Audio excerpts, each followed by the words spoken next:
কত বছর হয়ে গেছে, এত বছর হয়ে গেছে, এখনো আমি সরকারি ঘর পাইছি না। রেশন কার্ড আছে নি তোমার? রেশন কার্ড আছে। তোমার নাম কি? ববীন্দ্র ত্রিপুরা। ও, তো এটা কোন এডিসি ভিলেজ? এটা হচ্ছে মাগরম এডিসি ভিলেজ, এটা তোমরা এই জায়গাটার নাম কি? বনরাইপাড়া। এটা কত নম্বর ওয়ার্ড? এটা 42। ও, যাই হোক, সরকার থেকে তোমার কোনো ঘর টর দিছে না? না না, সরকারের কাছে দাবি রাখছিল নি?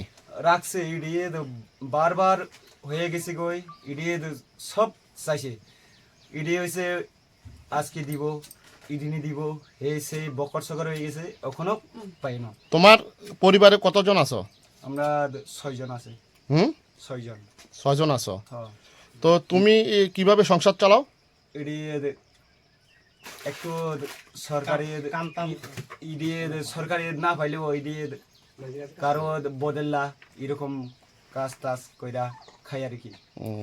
তো এই তোমার সংসার হচ্ছে 6 জনের সদস্য চলতে আছে, সংসার কি সবসময় চলে? হ্যাঁ, ইডিও আমি মেয়ে 7 জন। হ্যাঁ, আমার মেয়ে হয়েছে 7 জন, ছেলে না। তো সংসার চলেনি? চলে চলে না, চলে না এরকম আর কি। চলে কিরকম আরো এরকম দেখছে, চলে না। এই যে বর্ষা সামনে তো বর্ষা আসছে, বর্ষা বৃষ্টি টিষ্টি পড়েনি? পরে না, না পড়লে ওই এরকমই দেখছে। পড়লে থাক দিব কি করবো?